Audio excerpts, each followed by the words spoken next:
Obstacles in the path of knowledge. Here we will discuss about some obstacles to the path of seeking knowledge. I humbly pray that this note will enlighten the hearts and encourage my Muslim brothers and sisters to acquire the knowledge of Deen. Firstly, the strong resistance from the cursed shaitan. Be aware that the most hated and dangerous thing to the cursed shaitan is the seeking of knowledge. Therefore, he will use all of his powers and resources to stop a student from learning. The shaitan puts the most waswasa on the student of Deen. No other deed or worship besides the seeking of knowledge experiences such intensified opposition. The method of combating these interferences are very simple. All the student has to do is remember all the ayat and ahadith pertaining to the excellence of ilm and never pay attention to the obstacles of the evil shaitan. Surely, an intelligent man will not give preference to the cursed shaitan over the bounties of the merciful Lord. Secondly, the desires of the nafs are very demanding. It hates hardship and loves relaxing. But when one realizes that this world is temporary and that the hereafter is everlasting and original abode, then indeed the hardship of seeking knowledge becomes a pleasure. One must realize that the hardship of seeking knowledge lasts for a very short period and its benefits and pleasures are limitless. As time passes and the student gets the taste of knowledge, he will develop such pleasure that he will never be at peace without reading a book. No matter where he goes or what he does, he will never be relaxed if he does not read a book on Deen. Thirdly, association with the public. In the inception, set out some time to study in privacy. As one progresses in this field, one will develop the love of knowledge so much so that everything else will have no value. Fourthly, worldly fame and honor. It is obvious that the seeker of worldly fame is never successful and fades away in time. Worldly fame and honor is of no comparison to the honor of the hereafter. How unfortunate are those who seek the knowledge for this world and discard the wealth and dignity in the hereafter. Such people destroy themselves by thinking that they are successful.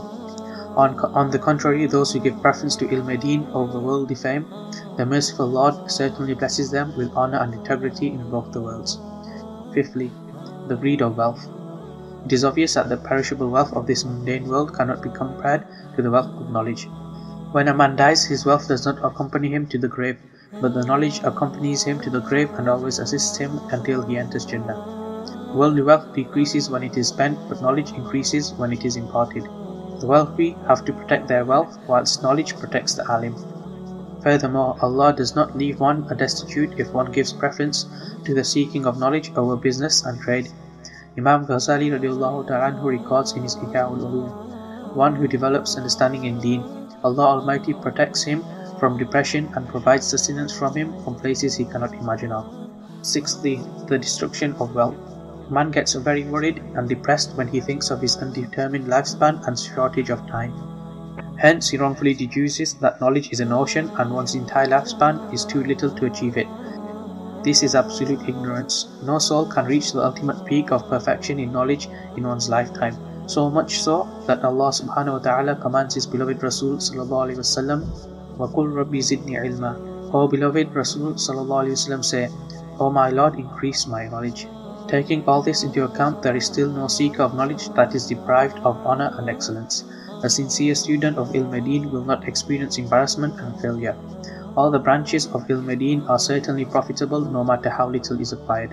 The Hadith Sharif states that if a person dies while studying ilm-e-deen and did not complete his course, he will be raised amongst the ulama on the day of Qiyamah. Is this a small benefit that Allah Almighty provides for the people of students of knowledge? Seventh, not to get a compassionate teacher. This is of paramount importance to a successful student. Surely one will not be able to achieve anything if the ustad does not teach correctly.